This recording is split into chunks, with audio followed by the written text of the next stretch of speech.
Halo guys, apa kabar kalian semua? Semoga selalu sehat walafiat dan lancar rezekinya, amin. Kali ini saya akan ceritakan tentang seorang gadis yang mempunyai kemampuan supranatural tapi dia sendiri tidak menyadarinya. Dan malah dia dituduh bersekongkol sama iblis guys. Jadi kayak mana ceritanya? Mari kita simak. Check it out.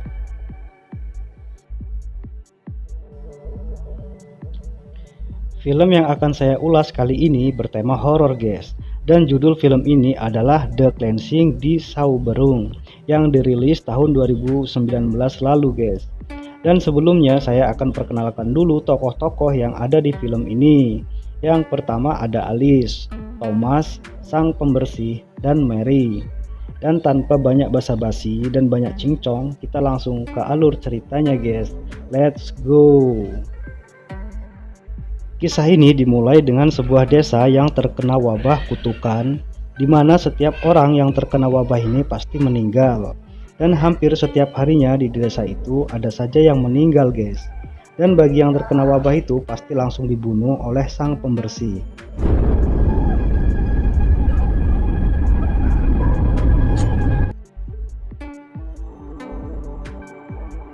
Dan Alice adalah salah satu dari penduduk di desa itu. Dia masih gadis dan cantik rupawan. Dia tinggal bersama ibunya karena ayahnya sudah meninggal. Di desa itu ada seorang laki-laki yang bisa dibilang sebagai orang yang paling dipercaya di desa itu bernama Thomas. Pada suatu waktu, Kang Thomas ini selalu memperhatikan gerak-gerik Alice yang mencurigakan. Dan memang Pak Thomas ada rasa cinta kepada Alice. Dan Thomas pun mendekati Alice saat Alice mencari ramuan-ramuan. Dan sebab itu juga Pak Thomas ini mencurigai ada sesuatu yang gak beres dengan Ibu Alice.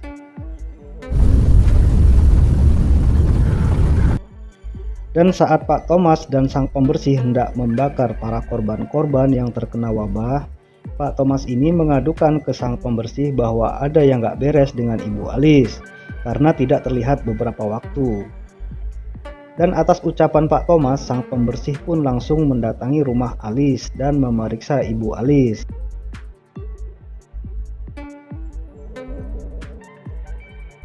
Dan barang siapa yang terkena kutukan wabah akan ada tanda di bagian pundak. Dan ternyata benar, tanda itu ada di pundak Ibu Alice. Dan sang pembersih pun langsung membunuhnya saat itu juga. Alice pun menangis melihat hal itu yang terjadi di depan matanya. Dan sang pembersih pun membakar mayat-mayat berserta Ibu Alice yang barusan dibunuh. Beberapa hari Alice nggak mau makan guys. Bukan karena nggak ada beras, tapi memang lagi pikirannya kacau. Dan keesokan harinya saat Alice hendak masuk ke rumahnya, di situ sudah standby Pak Thomas menunggunya. Dengan basa-basi minta maaf dan memberikan apel yang 5 ribuan. Pak Thomas pun mengutarakan maksud agar Alice mau hidup berumah tangga dengan dia.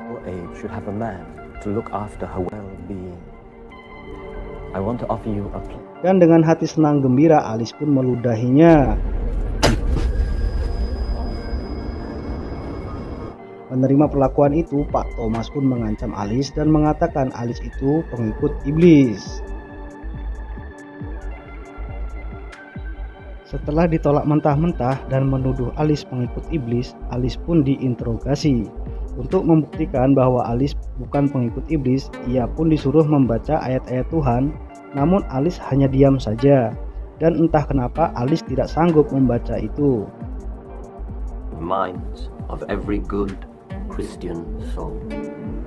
Dan Thomas pun memeriksa punggungnya adakah tanda-tanda dia terkena kutukan wabah, dan ternyata tidak ada.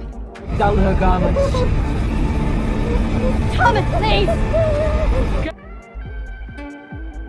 Dan seperti yang tadi, lagi-lagi Pak Thomas merayu Alice agar dia mau menjadi istrinya dan lepas dari masalah itu. Dan lagi-lagi dengan hati gembira Alice pun meludahinya lagi. So what will it be?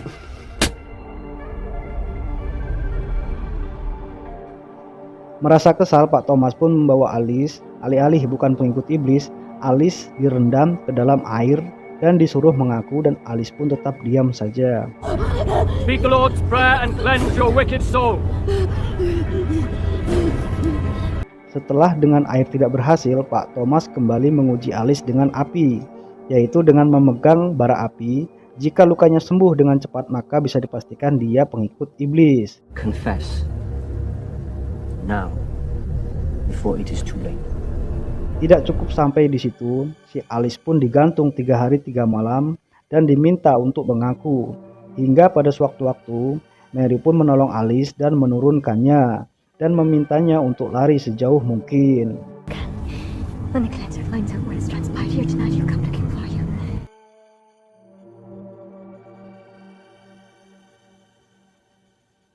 Alice pun terus berjalan jauh ke dalam hutan sendirian dan tak tahu harus kemana, hingga dia bertemu sebuah pondok dan dibius oleh seorang pria.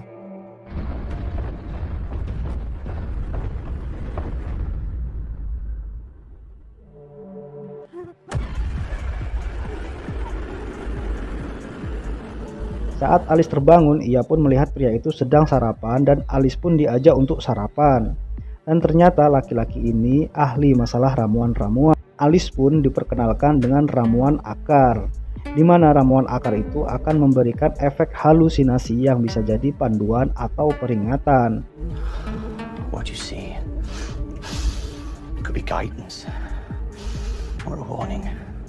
Dan alangkah terkejutnya Alice, ternyata yang datang dalam halusinasinya itu adalah sang pembersih. Lalu Alice pun mencoba bangun dan melihat segala sesuatu di dalam pondok itu. Dan Alice pun tertarik kepada sebuah mangkok kecil yang berisi sesuatu dan berniat menciumnya. Dan pada saat yang bersamaan, pria pemilik pondok pun datang dan melarang Alice untuk mencium ramuan itu, karena jika sampai menghirup itu akan membuat tubuh mendidih, apalagi jika terkena sifatnya seperti air keras yang bisa melumatkan kayu, daging, dan sebagainya. Pada suatu malam, pria itu bercerita kepada Alice bahwa dia sebenarnya sudah terkena kutukan itu. I have it too.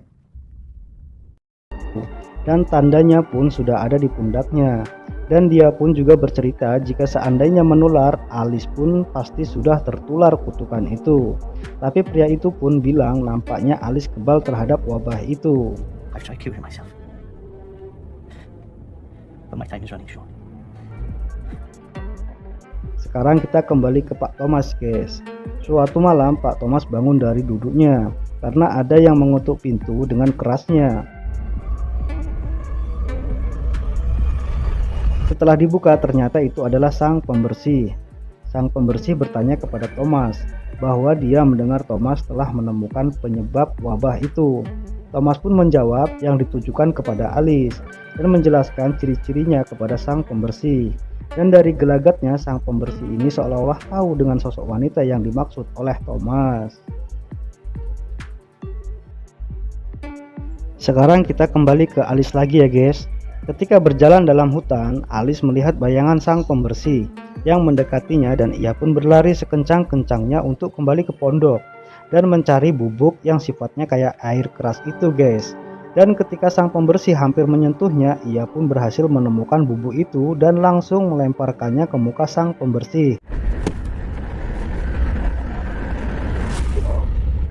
Dan ternyata itu membuat sang pembersih membuka topengnya. Alangkah terkejutnya Alice, ternyata sang pembersih adalah pria pemilik pondok yang selama ini bersamanya. Dan akhirnya terjadi adu mulut antara Alice dan sang pembersih.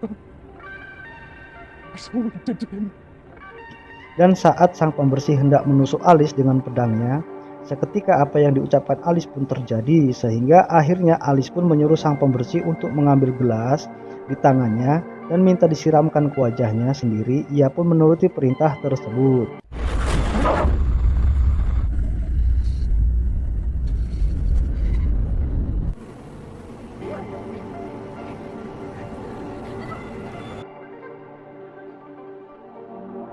Dan Alice pun sudah hilang kendali saking gerahnya atas peristiwa di desanya, di mana semua orang memburunya agar disiksa.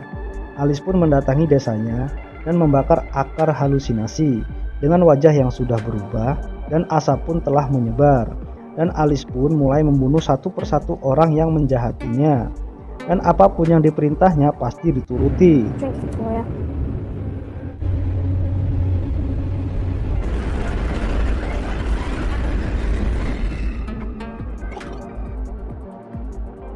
Giliran Thomas sekarang. Thomas pun dibius sama Alice diikat di kayu salib seperti dirinya waktu lalu. Dan Thomas pun berkata, berarti benar dugaan kami kalau kamu bersekutu sama iblis. We were right about you.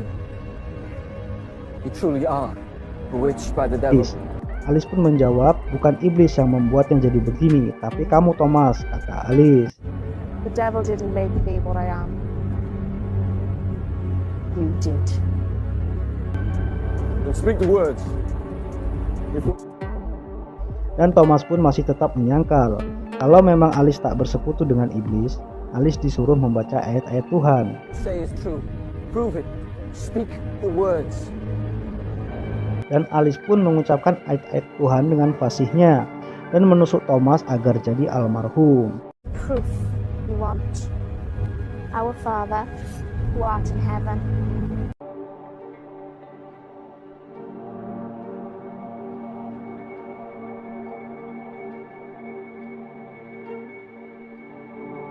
Dan Alice pun membebaskan Mary yang ternyata selama ini dikurung sama Thomas. Dan cerita pun habis.